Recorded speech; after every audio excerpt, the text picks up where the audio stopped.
Hello à tous, j'espère que vous allez bien. Alors voilà, June Davis is come back. Après les fêtes intenses qu'on vient de vivre, ce mois de folie où on a fait que manger, aller à la Sina, revenir, je me suis dit qu'avant ce Shabbat qui est pour moi la dernière ligne droite, avant juste 5-6 jours de repos alimentaire on va dire, ben voilà, je tenais à vous faire quelques mots sur la mitzvah de la Hafrashat Chala. Alors déjà, qu'est-ce que c'est que la Hafrashat Chala? C'est le prélèvement de la challah. Donc quand une femme juive prépare son pain le vendredi matin, à partir de 1,6 kg, elle doit prélever un petit bout de pâte. Alors, pour plusieurs raisons. Déjà parce que la Hafrashat Chala fait partie des 3 mitzvot liées à la femme, qui sont, attention, roulement de tambour, qui sont donc l'allumage des bougies, le mikvé et justement le prélèvement de la challah. Alors déjà, Hafrashat Chala, ça correspond à 613 mitzvot. 613 qui justement correspond en fait toutes les mitzvot de la Torah. Donc quand on fait cette mitzvah de prélèvement de la chala, c'est comme si qu'on avait fait les 613 mitzvot. Donc ça vaut vraiment le coup en termes de bonnes actions, on va dire. Ensuite, on sait que la chala, elle vient en mémoire, en souvenir aussi de quand les Kohanim étaient au temple. En fait, les femmes juives venaient leur apporter un morceau de pain, une challah, qu'ils conservaient dans le temple. Et le miracle qui se passait, c'est que d'une semaine à l'autre, le pain n'était pas rassis.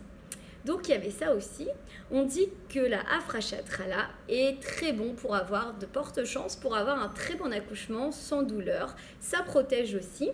Et si comme les bougies, si la maman ne peut pas ou elle est en déplacement, oui, ça arrive que même une femme mariée voyage, voilà, pour différentes raisons. Eh bien, c'est le mari, il peut très bien, lui aussi, donc aussi bien allumer les bougies que de faire la Hafrashat Chala. Voilà, sauf que c'est plus une mitzvah féminine, on va dire, voilà. Mais surtout, la Hafrashat Chala rappelle en fait Hana, donc Hana qui était la mère du prophète Shmuel, qui était l'un des plus grands navis de notre histoire. En fait, Hana n'avait pas pu avoir d'enfant pendant très longtemps, je crois 17 ans, si mes souvenirs sont... Enfin, si je me rappelle bien. Donc en fait, Hana, elle était partie prier, et quand elle a prié tellement fort pendant la Hamida qu'elle murmurait. Et donc il y a un rabbin qui passait, évidemment je ne me rappelle plus de son nom. Donc quand le rabbin est passé par là et il l'a vu, il a dit oh là là mais celle-là on dirait qu'elle est complètement bourrée vu sa façon de murmurer comme ça des tfilotes.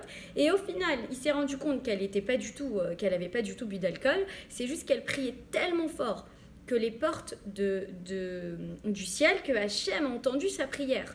Et au moment où on dit de la Hafrashat Chala, c'est pareil, que c'est la même intensité que la prière de Hana, c'est-à-dire que là vous pouvez demander tout ce que vous voulez, plein de bijoux, une belle maison. Non, je rigole, la fille hyper matérialiste. Non, non, pas du tout.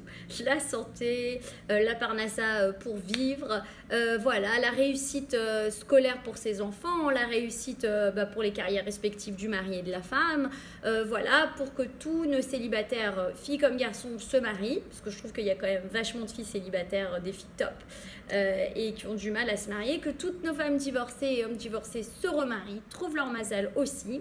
Et on peut demander voilà tout ce qu'on veut, la paix pour le Ham Israël et pour le reste du monde aussi. Voilà, donc c'était pour les propriétés de la Hafrashat Chala, de ce prélèvement. Donc une fois que vous avez fait la pâte, vous prenez ce petit bout, il y a une prière à réciter, je la mettrai en commentaire, et vous la mettez dans un papier alu que vous mettez dans le four à brûler. Voilà, donc je vous embrasse, je vous retrouve très vite en chronique. Justement, je vais écrire quelque chose, j'ai 2 sujets brûlants, l'un sur le mikvé, quand on se prépare au mikvé et qu'on a la flemme en fait, voilà, on a la flemme de se préparer pendant minimum 20 minutes, ça nous gave, oui je n'ai pas honte de le dire, des fois ça nous gave, mais au final c'est plutôt sympa une fois qu'on l'a fait. Donc ça je vous l'expliquerai un peu plus en chronique. Et une autre, quand on est au plus mal, qui est-ce qu'on appelle? Voilà. Donc, je vous retrouve et je vous embrasse. Shabbat Shalom. Surtout, mangez bien puisque nous n'avons pas assez mangé. Non, je rigole.